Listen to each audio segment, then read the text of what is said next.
Okay, so this had to be in about 2001 or 2002, when I was about 10 years old. I had the stomach flu and had been throwing up on and off for the whole day. At this point, it was about 1 to 3 a.m., and I was in the bathroom throwing up, fully awake with the lights on.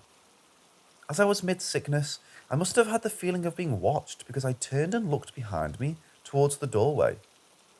When I turned around, I saw who I immediately thought was my mom, staring at me with a blank expression. I tried explaining that I was sick and throwing up, but she didn't respond. This was very unlike my mom, so I started to freak out a little. I thought maybe she was sleepwalking. As I looked closer at her face, I realized she was extremely pale, almost soulless looking. She wasn't blinking and was leaning against the door frame, just staring at me with a blank, cold expression. As a 10-year-old, I was mortified and ran as fast as I could past her.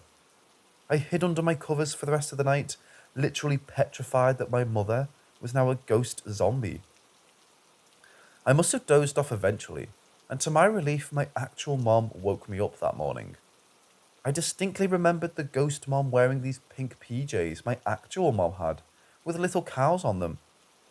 When I told my mom about the experience, she told me she didn't have those PJs anymore, and that I must have been dreaming. I'm almost certain this was not a dream. Even stranger is that when I told my aunt this story, she told me a story about seeing my mom in the same house, but in pitch black when she was making a bottle for my then newborn cousin. Same blank stare, same non responsive creepiness.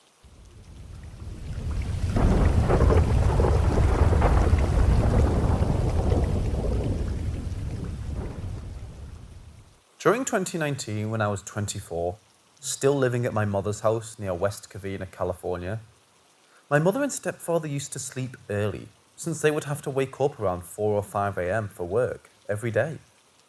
We lived in a 3-room house in which they had the far left room and I took the room at the end of the hallway, to the right hand side of the house, and the other room was a spare bedroom where people can crash for the night. I would come home a bit late sometimes and wouldn't make it back home till where my mother was asleep, or just about to sleep when I would go to the gym. During one particular week, a couple months before I moved out from living with my mother, I had some unexplained things happen. I came back home to the gym tired as hell. It was around 11ish, usually the time when my mother would be asleep, or about to start getting stuff ready for her workday a bit before. When I walked in, I heard walking in the kitchen going into the spare bedroom, where there is a door to go into the spare bedroom.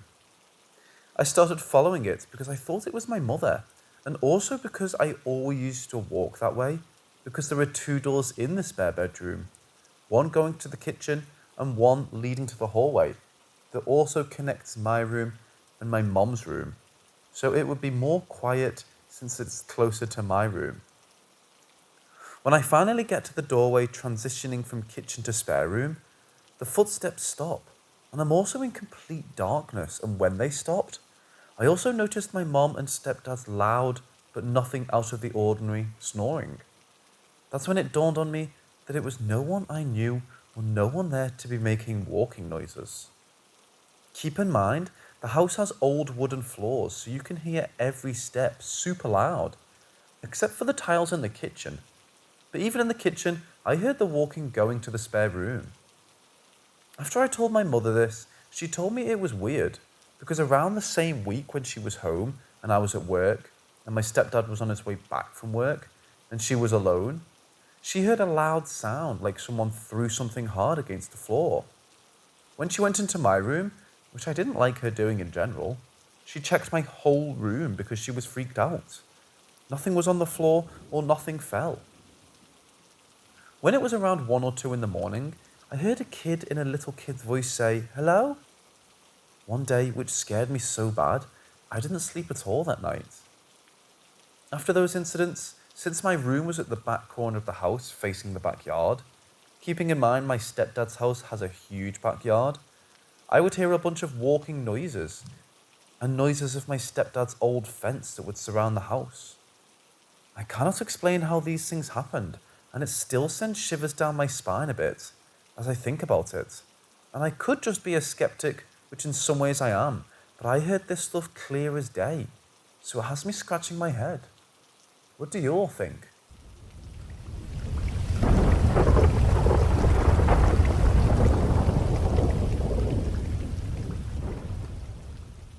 I grew up in the Midwest, Ohio to be more specific. The town, village as we grew up calling it, was not large by any means, around 40 to 50 people at the most. During this time, my family didn't have the internet or cable TV. Cell phones were just starting to become mainstream, the mid-90s era, and as such, entertainment was mostly chores or roaming the surrounding area exploring. My house was backed by fairly dense woods. There was a steep decline with a relatively flat wooded area where a creek ran through. This creek wasn't very deep, waist deep in certain areas, but mostly knee or ankle deep, but it was wide. Growing up, I lived in those woods, hiking up and down the creek, mapping the woods, exploring a few long abandoned and collapsed houses the nature reclaimed.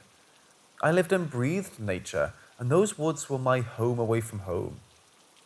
My father grew up in that area.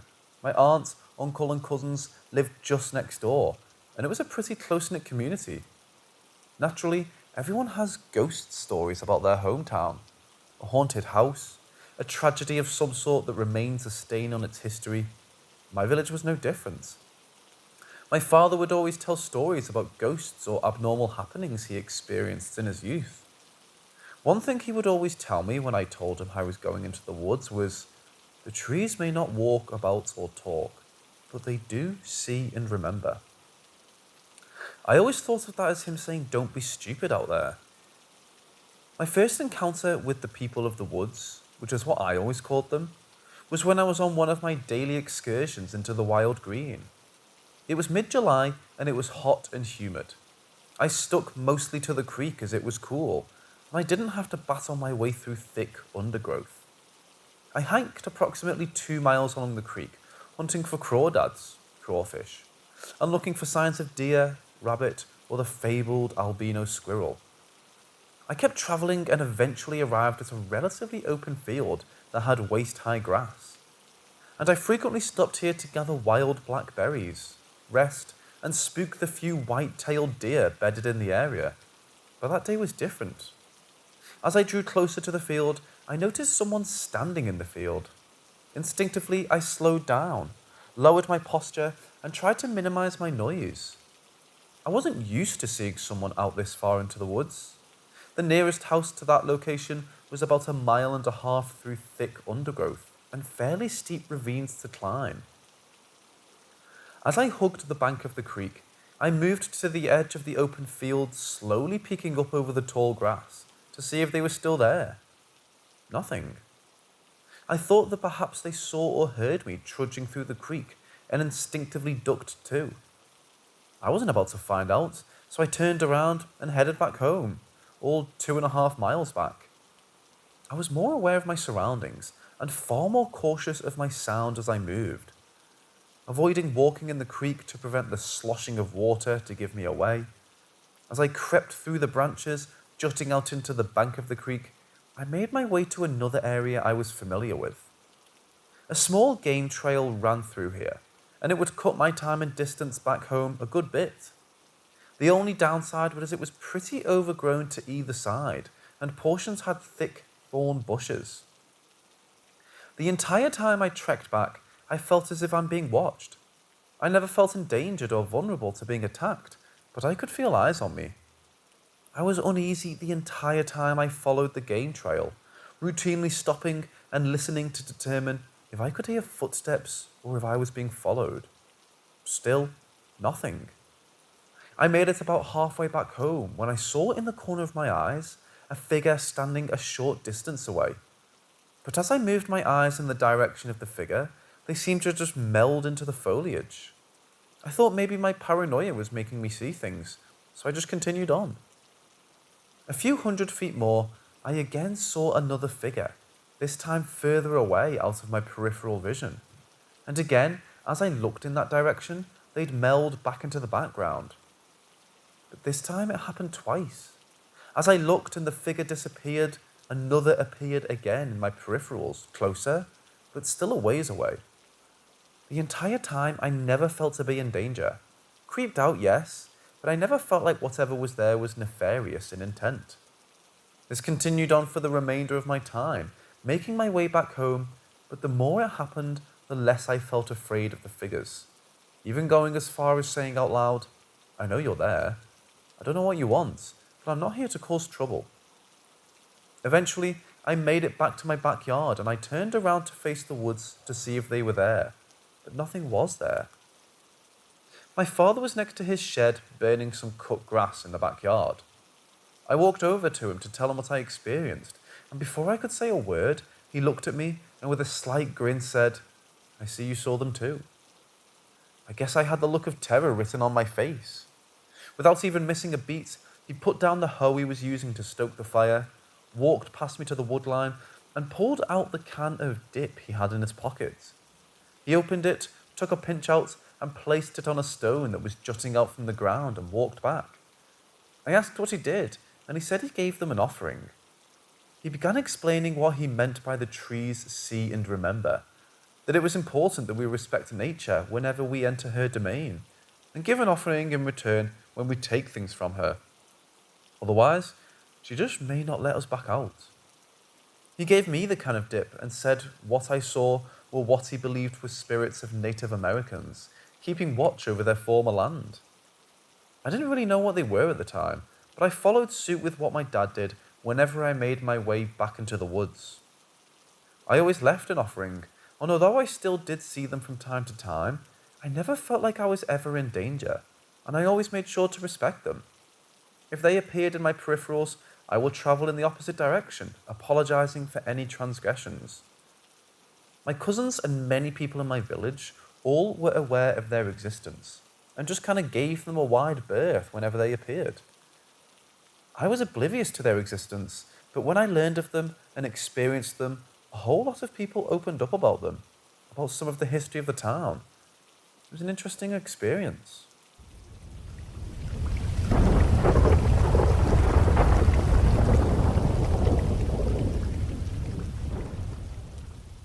I worked in a detention facility that I will call the Upstate, for the sake that although I do not currently work there anymore, I still have friends there. We had a particular pod that was overflow for solitary confinement, 23-hour lockdown with 1 hour of free time.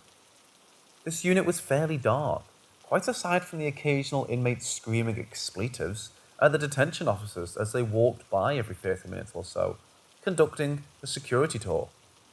I feel it's important to describe the pod setup, as it is unique to the other 3 pods on that floor. The pod was set up to hold 80 inmates, with partition walls separating every 20 rooms or so. The portion of the pod where the inmates were held were 2 floors. The upper floor was more of a mezzanine with a simple guardrail and a single set of stairs leading up to it. There was no cage or fence preventing anyone from jumping over the rail and experiencing a 20-foot drop to suddenly stop onto the concrete floor below. This is important for later. The pod itself was generally rather dark, cold, and mostly dead silent. The atmosphere was pretty depressing, even just for us officers. With that being said, it shouldn't be too surprising that the pod was notorious for suicide attempts and a few successes. When COVID had made its way to the States, we ended up converting the unit to a quarantine unit for violent crimes or crimes against the minor. All of those solitary confinement inmates were either transferred to the Special Housing Units, SHU, pronounced SHU, had their cases re-examined by our in-house judge, or dropped entirely. The COVID pandemic was an interesting time to work in a jail. After the transition took place, all of the violent criminals and gang-affiliated crimes against children inmates would be required to be quarantined in this pod for 2 weeks, before being transferred to another part of the jail to await trial. In August of 2020, roughly 5 p.m, I relieved the day shift officers on the pod. At that time, it was our policy that out of the 20 rooms in the 4 separated sections of the pod, only 4 inmates were to be allowed out of their 1 hour of free time. The inmates could use this time to shower, call out from the phones in the common area, watch TV, or utilize the outside recreation area. I and one other officer from my shift conducted our mandatory guard tour of all 4 sections. We decided that it would be ideal that I take 2 sections and my officer take the other 2 to split the workload. My tour was rather uneventful. However, my partner claimed that on his tour, he overheard an inmate talking to his assumed mother in a rather irate and panicked voice. Neither one of us really thought of anything of it, as he wasn't saying anything to be of concern, but as it came close for that particular group to go back to their rooms, so the next group of 4 inmates could come out, we observed this inmate walk up the stairs and stand in front of his room, facing the officer's station. After about a minute of standing there staring at us officers from the 2nd floor, I keyed the intercom system for that section to inform him that free time was over, and he needed to enter his room, so I could pop out the next group for their free time. After I finished saying what I said, this inmate climbed the guardrail and stood on the topmost rung of the rail, and proceeded to jump headfirst onto the concrete floor below. Me and the officer I was working the pod with bolted into the section where the inmate jumped, notifying both our superiors and the medical staff for a 1089 suicide attempt in the process. When we entered the section, not only did we not see a body, but the room with the open door was completely empty. Both me and the fellow officer I worked with looked at each other in sheer confusion, because we both seen this happen. About 8 minutes housed on the 2nd floor were going wild, screaming that a man jumped. At this time, of the 20 rooms, only 11 were occupied for that section. That makes 10 people who watched a man who looked just as real as anyone I've ever met climb the rail and jump. None of the people on the bottom floor seen anything, but the 8 on the 2nd floor witnessed it. When my lieutenant and the medical staff arrived, both me and the other officer were running around the pod, trying to find where this man went. About 45 minutes of trying to explain to my lieutenant and the medical staff of what we witnessed, and interviewing the 8 inmates who seen it, my lieutenant finally agreed to roll back the cameras for that section. In the video, there was no one at the phones, despite clearly seeing my partner look at the phone, pause, and carry on as if he was looking at someone. The camera only had what appeared to be a very faint orb-like object move from the phones up the stairs, and it disappeared near the opened door. When we rolled the video back further to the day shift, they released 3 inmates and the empty room door opened as well, but no one exited. When we went back and looked at the metal sheet, a sheet we had at the officer station cataloguing the rooms that were occupied, the room was blank. When we investigated further, an inmate accused of raping an 8-year-old boy was housed in that same exact room. This inmate was also known to be frequently use the phones to call his mother and get into heated arguments over money. This inmate committed suicide in the exact same manner over 4 years prior on the day, on that exact time. To this day, it remains the most compelling proof of hauntings to me. I refuse to ever work that post again for the remainder of my time working there, and pretty much everyone who has worked that post has had varying degrees of paranormal activities. Empty rooms having their doors open despite no one actually unlocking the door. Voices, screams, and the showers turning on randomly.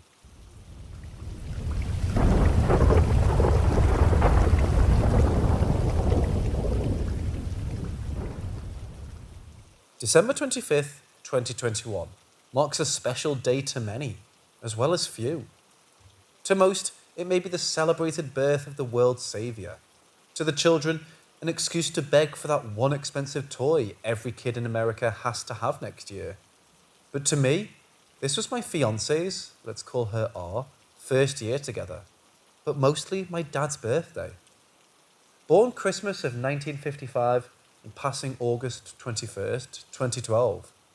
He would have been 66 had he still been here, but I guess life is a flower bed, and the Almighty One always picks the prettiest flowers first. For the past 3 years since I've really picked up an interest in the paranormal, I've made many attempts to make contact with them. Most at night, others during the day, but all attempts seem futile. It didn't matter. Witching hours seemed to do nothing in my attempts beside bring forth negative spirits, and groups often felt threatening presences, opposed to the kinder ones of other families buried in the graveyard. 3 years of hopelessly searching for my dad's spirit on top of another 6. 9 years total just missing the man. I thought his spirit was lost to time, with the exception of mine and other families' memories. Until tonight. After an action-packed day of Christmas celebration between my family and that of my fiancée, the night finally wound down. I was exhausted. I'm not too far off, but I had one order of business left to attend. I still want to share a drink with Dad for his birthday. The plan was to get a couple shooter bottles of Jack Daniels, since that was his whiskey of choice, according to my brothers.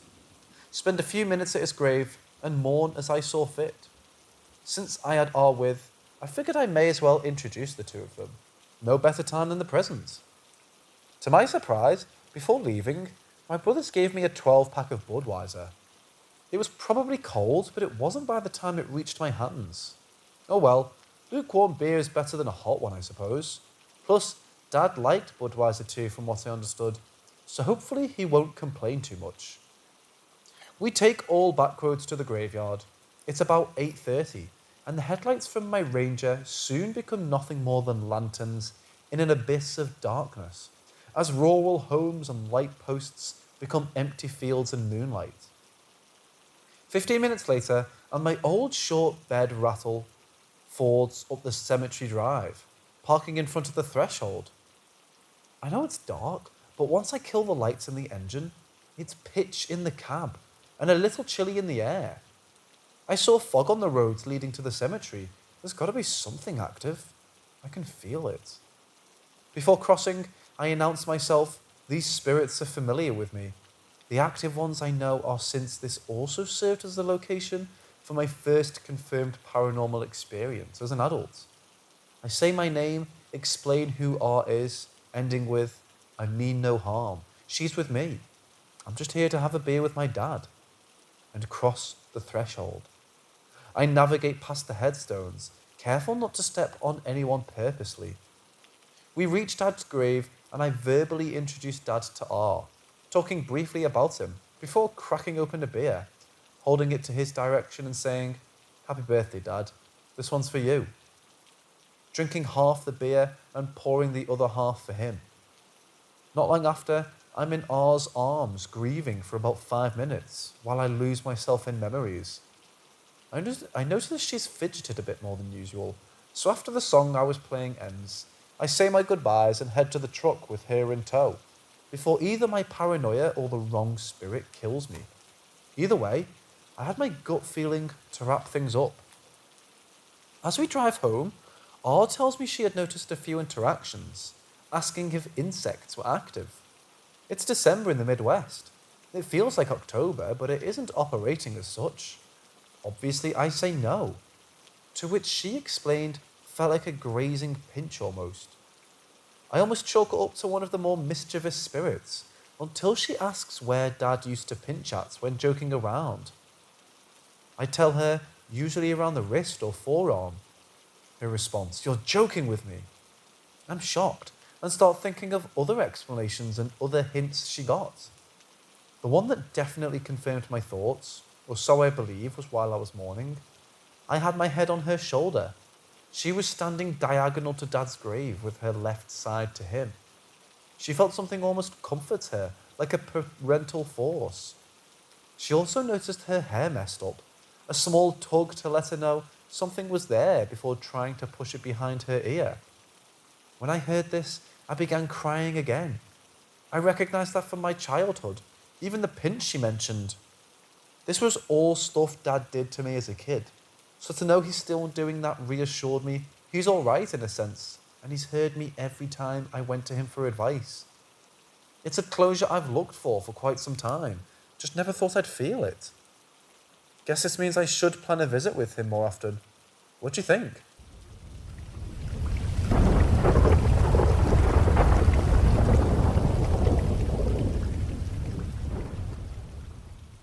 About 9 years ago, I lived in an apartment in a tourist town in Colorado. Kind of an old miners' town that's popular both with the locals of the nearby city and tourists. It sits in a nice valley at the base of a popular mountain with a lovely little downtown, and it's just an overall delightful place to live. The apartment was the main floor of an old building, with about 4 units in the main building. According to Google, it was built in 1909. It wasn't in the best shape, and wasn't one of the pretty Victorian buildings also around, but it was an affordable way to live in a lovely town. The unit itself was pretty odd, I think more so than the other ones in the building. It had an ancient brick fireplace that didn't work because the chimney was removed to build above it and had wood panelling on the walls. The weirdest part for sure was that in the kitchen, in between the fridge and the shelving, was a door in the wood panelling. It was just a cutout in the panelling itself, so it wasn't apparent unless you were looking for it, because it had no knob and instead had only a latch for a padlock. You had to step up to go outside, and then inside was a dirt floor and unfinished brick walls and just wood beams on the ceiling. It sloped gradually upwards towards the back, so if you wanted to get to the very back, you'd have to crawl on your stomach in the dirt. Yeah, I never did that. There was a bare light bulb on the ceiling with a switch, but the back stayed dark. By the way, this room was in the middle of the whole house. It seemed like a cellar or basement or something, but it sloped upwards towards the middle of the house. Just weird. We used it for storage, but for the most part avoided it because it was so odd. We found a few animal bones and straps hanging from the pipes inside, like something had been tied up. Also found a few newspapers from the 60s, and even a few old kids' drawing. Let me say first of all that I'm typically a skeptic until given proof that can't be explained any other way. I've been fascinated by the paranormal most of my life, but nearly all evidence I've ever seen for most paranormal things seems easily dismissible with other explanations. My mum and I used to stay overnight at an authentic haunted house every Halloween for years when I was a kid, and I never saw anything compelling no matter how much I wanted to. So the apartment was technically 2 bedrooms, but both bedrooms were tiny, and you had to go through one to get to the other. So my roommates ended up preferring to sleep on the couch. This didn't bother me, and worked out fine for us because we were really close. I can't remember the exact order of things that happened, but most of it focused on her. She woke up with 3 scratches on her back a couple of times. Often she would get them on her arms when she would reach down to get something off the floor, in front of the couch. Once it happened to me. I was sitting on the couch and went to move to sit in the chair across from it, while I talked to my roommate. It was summer, so I was in shorts. I sit with my legs up on the seat usually, so I moved and pulled my legs up when I felt burning on the back of my calf. I had 3 scratches on my calf that were bleeding slightly. I had only moved a couple feet and didn't feel anything before that. The scratches were fresh.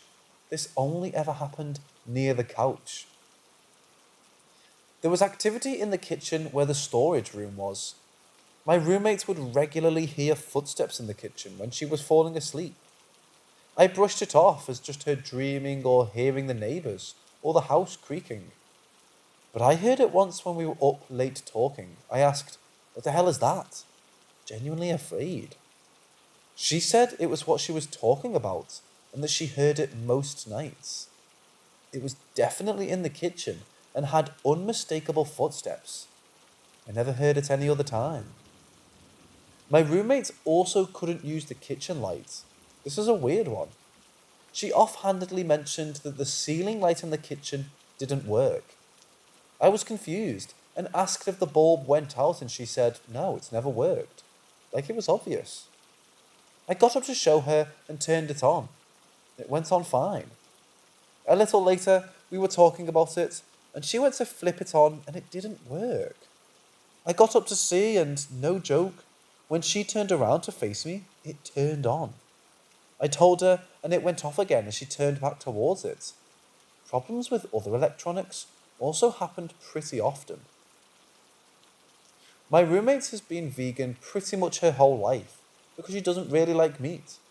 She would even take the hot dogs out of the pigs in a blanket when she was a kid. One week she started craving red meat. We were buying package after package of roast beef deli meat that she ate straight out of the bag. This one could potentially have been a hormone thing or something, but it was definitely weird. Never happened again. We both struggle with anxiety and depression, but hers got significantly more severe as well. She slept a lot and had trouble working. This wasn't exactly a new problem for her, but it definitely got worse. I do tarot readings for myself for clarity. Yes, I'm a skeptic by default, but I've been doing tarot since I was a kid, and it always worked for me, so I use it even if I don't know why it works. And one time, I did a reading for another friend that was visiting. As I was laying out the cards, I suddenly got really emotional and upset. Looking at the cards with how I was feeling, I just remember thinking, this isn't a reading for my friend anymore. Without looking at the cards any further, I immediately stopped and put the cards away. I felt like something had invaded my body and tried to use my cards to communicate. It was a horrible feeling that has never happened in the decades I've been doing tarot again. Things got worse when we were working on moving out. I mean, it just seemed like we kept hitting roadblocks. We couldn't seem to get everything done in time, and we were rushing like crazy. My mom was helping us. She's an alcoholic. But her drinking became constant and fighting with her became out of control. We couldn't get a handle on anything. About a week before we had to be out, my landlady called me. This was the worst thing that happened, and the thing that sounds most like a cliche horror movie. The voice on the other end was male and very deep. It was talking very angrily in another language, but one I couldn't recognize. Like not even Latin or anything in movies. Totally bizarre sounding. As I went on, it got faster and angrier. At this point I was scared, and my roommate was looking at me, and I could tell she knew what was happening, because she looked horrified just from looking at my face. I think I was covering my mouth from fear. At the end, it just turned into a loud growl that got louder and louder before it cut off. I think I started crying. My landlady called back and apologised and said she was driving through a tunnel. After I left, I had a few people tell me that they heard that town used to have a history of occult and satanic behaviour, which honestly wouldn't surprise me because it's a bit of a hippie town, and there's a thin line between your average hippie occult crystals and tarot stuff and fucking with shit you shouldn't be. Basically, I think whatever we were dealing with was not something that had died or just leftover energy of some kind. I think it was something that had been invited into the house sometime in the past. It seemed to be consciously reacting to us and targeting my roommate intelligently. I found out afterwards that the 3 scratches are supposedly a demon thing. I'm not Christian, so I still scoff at the mocking the Holy Trinity idea, but this definitely didn't feel like something that was natural to this realm. I've also heard that they can utilize energy from electricity to drain people and such. It felt like something that both functioned on instinct, but also was more intelligent and powerful than us, by far. It did feel like being laughed at by something that looked down on us. The whole experience changed my thoughts on a lot of things and made me a little less quick to assume something to be complete bullshit, just because there's no compelling physical evidence. I have no evidence either, and I don't think I could have gotten it if I tried because, as I said, this thing was smarter than us. It probably wants people to underestimate it.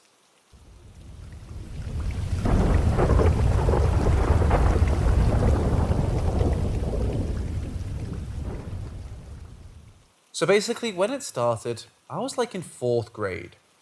I was really into things like ghosts and demons and tried to summon demons and spooky shit like that because, whoa, fun. So one night I was sleeping.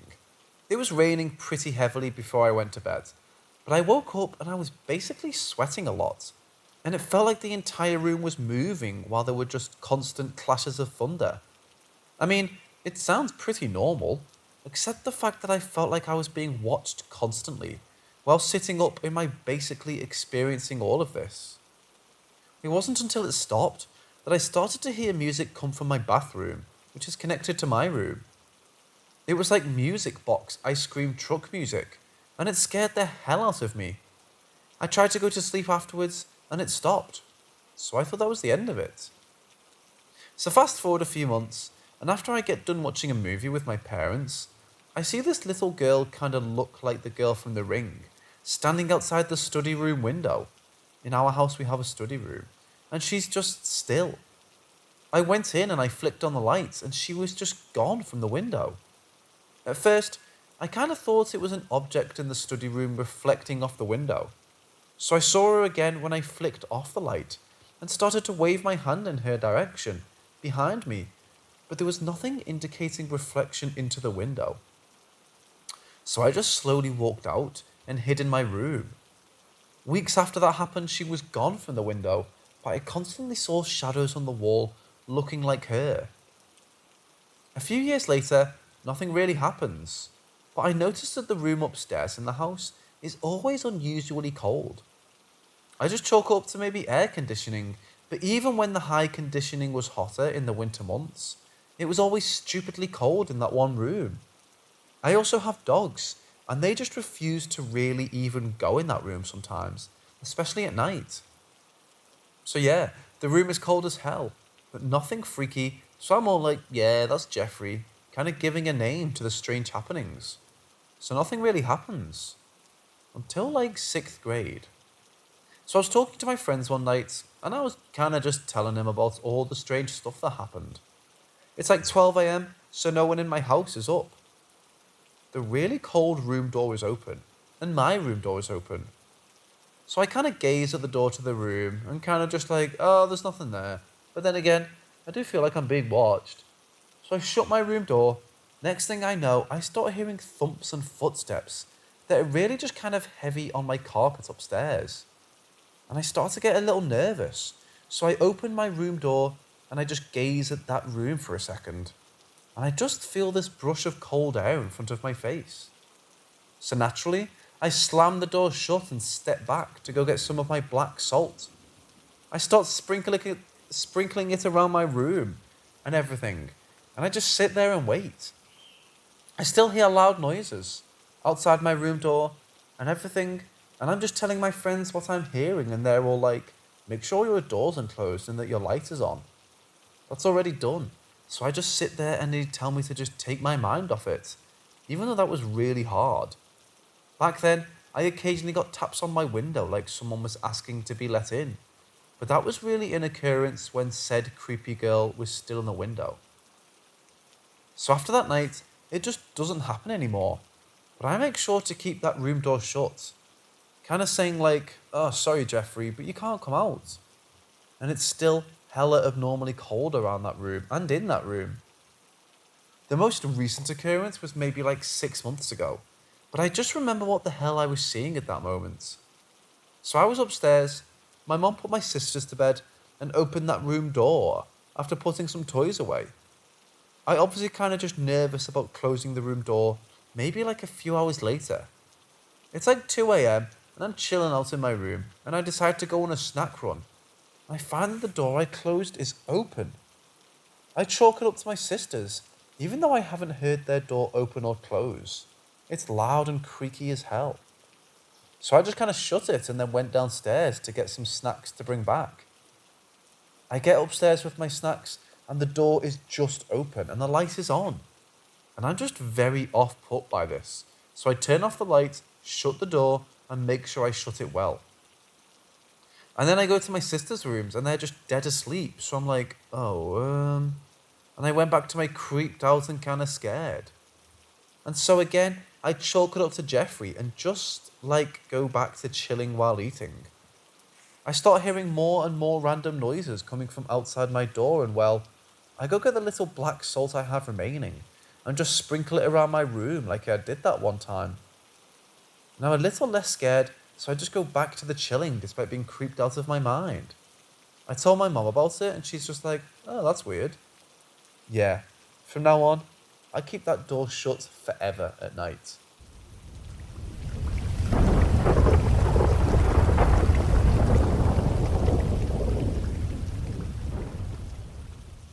7 years back, my dad, along with his two brothers, decided that they would collectively build a 3-story building. So we were searching for rented houses to live in.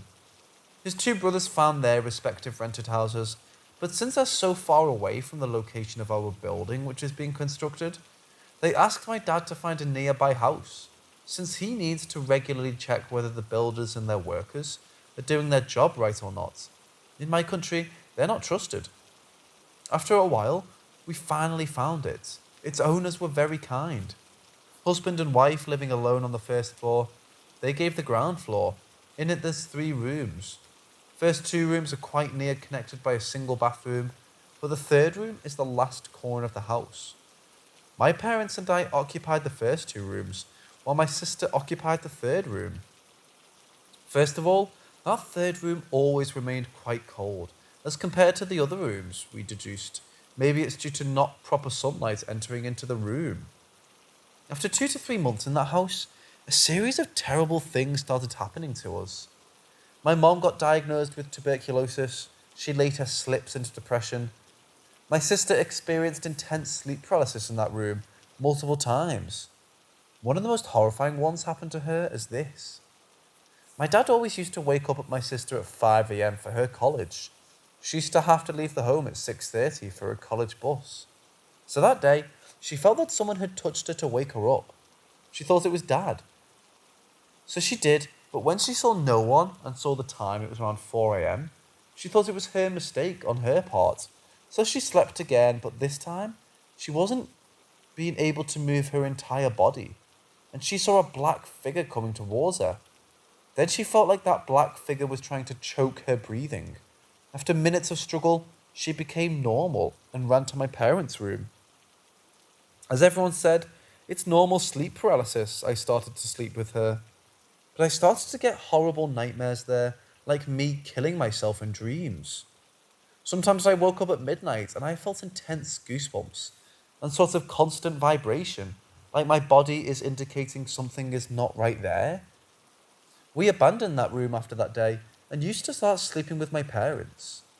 Some months before shifting to our newly constructed home, my father got diagnosed with prostate cancer. He died last month. And I swear to God, we never felt scared, uneasy in our new house. Due to college work, I used to study at even odd hours like 1 a.m. or 3 a.m. But I never felt any sort of goosebumps ever. Even the sleep paralysis that my sister got in that home never occurred to her ever again here. I told this experience to my relatives, and they say there was really something wrong with that house, while some dismiss it as just a series of bad events. What do you guys think about it?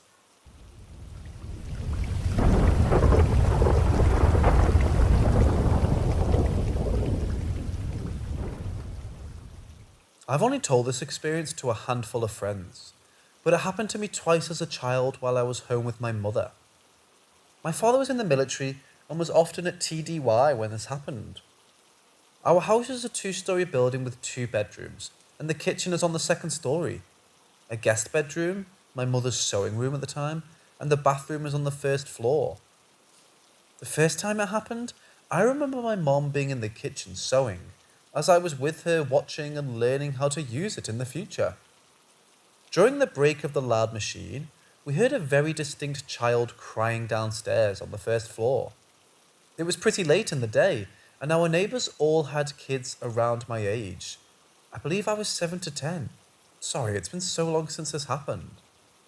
I remember a chill running up my spine and my mom going silent. I looked at her and she said, "Don't worry, it's the neighbour's kids." The second time it happened, we were once again upstairs in the kitchen. I was now in middle school, so 12 or 13. Our neighbours were throwing a party. They were some big, fancy hockey players for the Alaska team. So all we could hear was the muffled sounds of music and people drunkenly chatting away next door. But again, clearly and loudly coming from our 1st floor, we heard a child crying. This time my mum looked at me and panicked. What was that? And I remember looking at her and telling her, "The neighbours are throwing a party. They must have a baby." I don't know why I said that when we both knew exactly that the cries were in the house. They were never muffled, and our windows were never open because it was always around winter. To this day, I don't know what it was. I still live in the house, but my room has now moved to the first floor. I don't feel anything ominous or eerie, but sometimes I always wonder what it was, and it's never happened again since.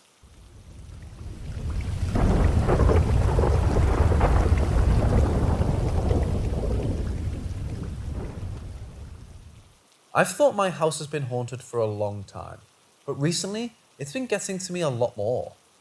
I've had a few experiences.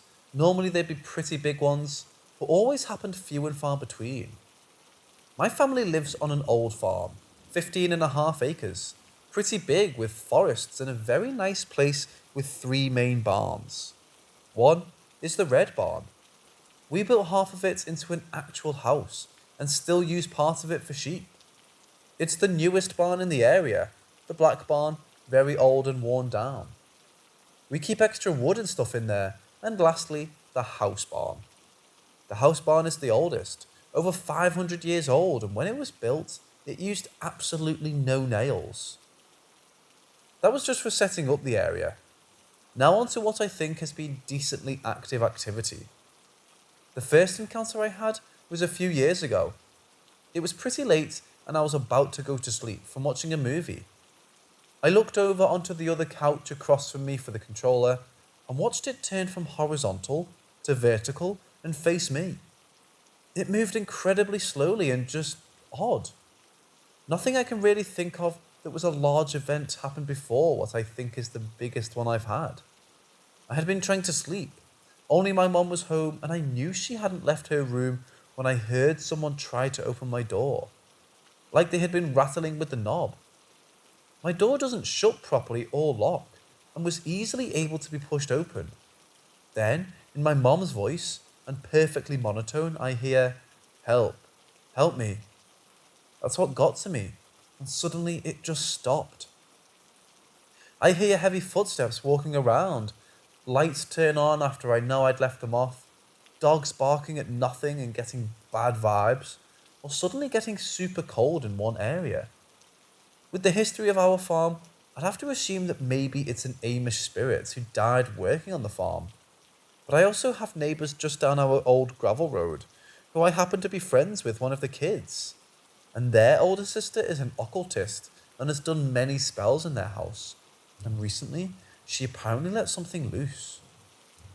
My main worry is that this could be evil or a type of mimic, as it seems to be attached to my mom, who's heard her name be called throughout the house when she's alone or in bed. And no one lives at my house calls her by a name. We just say Mom.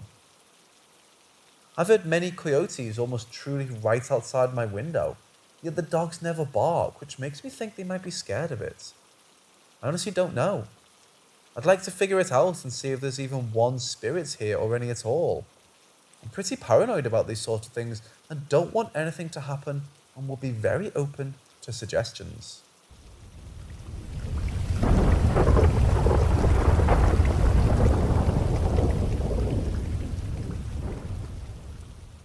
The first ever encounter I had with the spirits was in my living room. It was late at night around like 1 a.m. and I was sleeping on the couch. I had just painted my room, so my mom didn't want me to sleep and breathe in all the paint fumes. I was just about to head to sleep when something extremely scary happened. I took my glasses off, making everything really blurry, and I turned my face towards the back of the couch.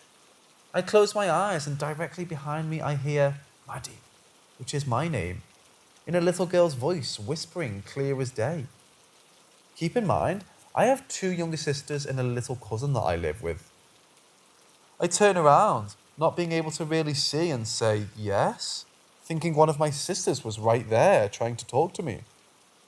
To my surprise, no one was there.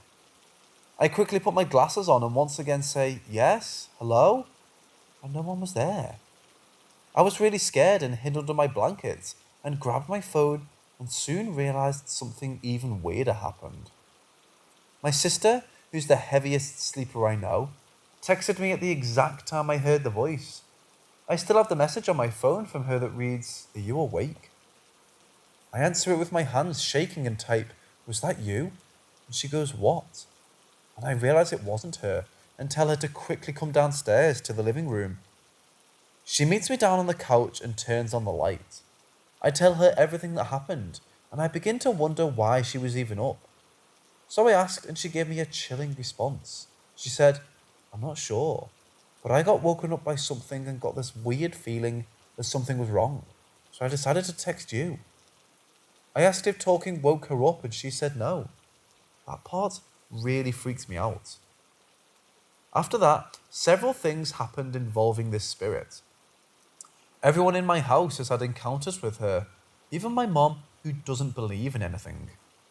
One time, my grandma, who I also live with, told me that at around 3 to 4ish in the morning, she got woken up by my little cousin, who was maybe 7 at the time, was talking to herself and laughing. My grandma said she asked her why she was laughing and talking. My cousin said she was playing with her friend, Rosie. We found out that my cousin was communicating with the spirit. Another time, my grandma had woken up really, really late to the sound of my TV blasting church and biblical music in my room. What's crazy is 1, I wasn't even home, I was at a sleepover. 2, I never even watched TV ever, so there's no way my TV would be on and volume 100. 3, my door is always shut because I have a pet bird, so there's no way the dogs or cats could have jumped on the remote.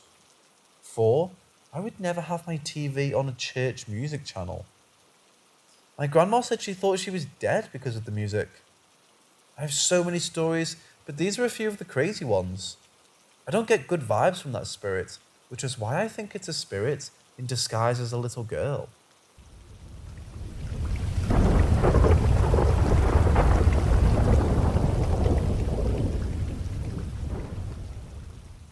So typically when I hear the word ghosts or anything related to the paranormal, I immediately tend to think about a close encounter of mine that happened when I was a young boy.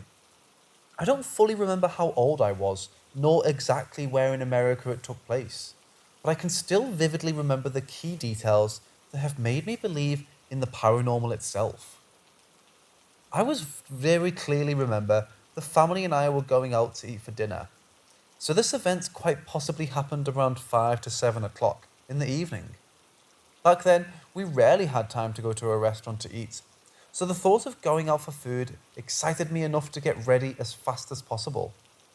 Thus, I was the first and only one ready to go, waiting right beside the front door, impatiently waiting for the rest of my families to get ready.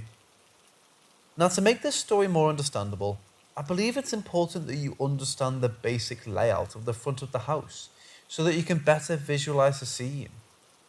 I myself was at the front door, however, I was looking in the general area of the stairs. The front door was to my left, and behind me was a wall that led to the other parts of the house. However, from my perspective, it went about 3 yards, angling acutely to the left, then opened up to a living room. In front of me was a staircase that had a slight curve to it, and directly under the top of the staircase was a bathroom that had 2 separate rooms, one for the toilet and another for the sink. To the left of the front door was a wall that had a big window that looked out into the front yard. Now that the boring stuff is done, we can move along to the good part. I had maybe waited there next to the door for around 5 minutes or longer, when a sound interrupted my thoughts. At first, I was merely confused and thought I had simply imagined the sound, but alas, the same sound rang out. The sound of a heavy boot hitting the floor of the unlit bathroom. It started from the very back of the bathroom, and every 2 seconds that passed, another low but loud thud echoed from that bathroom. Oddly enough, all the other lights were on, but a sense of dread filled me when I looked into the bathroom.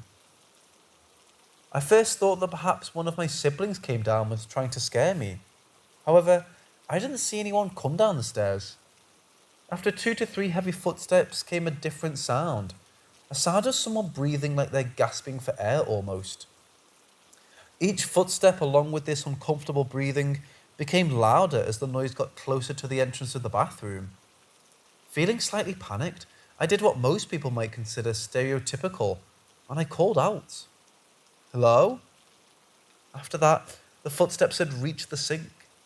With the gaspy breaths continuing, I audibly heard the sink turn on with the sound of someone washing their hands with soap and water.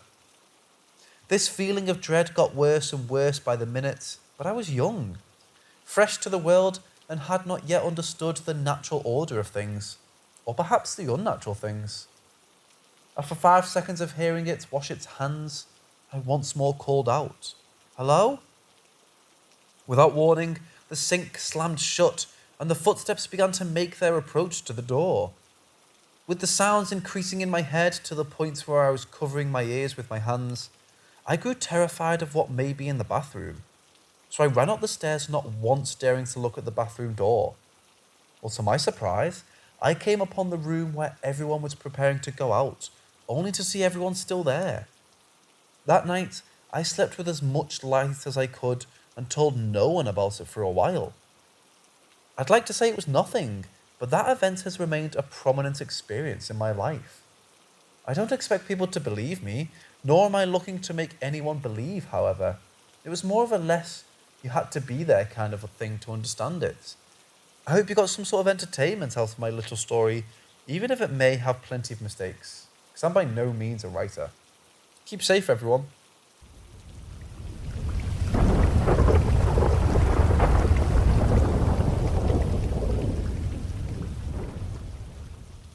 Before I get to the meat of it, anyway, my dog recently died.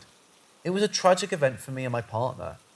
Misha, the dog, died in my arms in my office, where we all spend most of our time, dog included. I tried everything I could to bring her back, but her little heart gave out. I just guess it was her time to rest. This was last Monday, 6 days ago. Since then, it's been really tough for me and my partner. We're gradually getting better with dealing with loss, but sometimes the house feels so empty.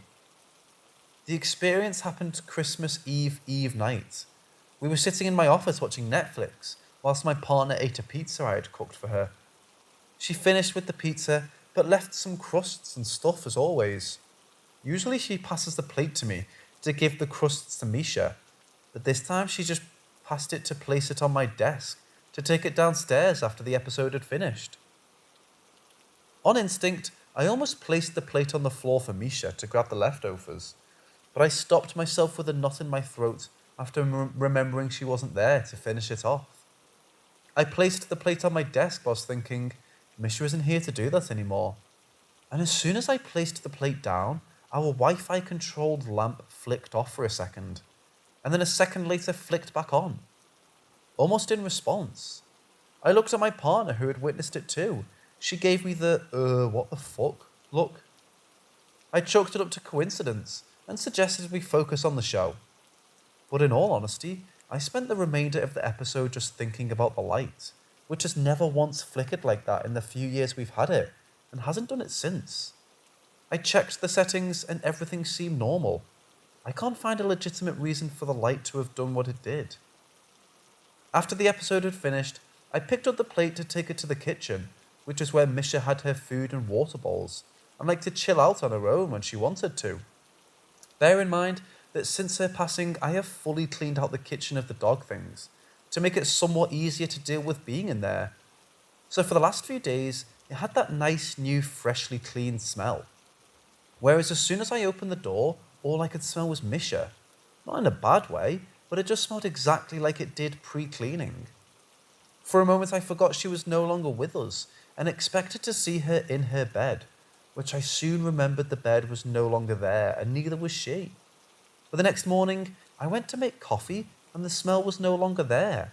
It smelled just like a fresh, clean kitchen again. Since that night, I've noticed lots of small things, like specific floorboards creaking on the upstairs landing, that only creak when stepped on. Specifically, one right outside my office door, which Misha used to lay on, waiting for me to open the office door if I was in there with it shut. A few times, I've heard the creak and instinctively gone and opened the door for her to be reminded that she isn't there. There was one occasion where I heard the living room door, which leads to our patio doors, pushed open as if Misha had jumped at it to get my attention to let her out. It's a very recognisable sound. But when I went to check the door, it was still shut. Are these real experiences? Or maybe these things used to happen anyway without us really noticing them, and me and my partner are just missing Misha so much that we're choosing to believe it could be her trying to let us know she's still here. I don't honestly know which one I'd want to be more true.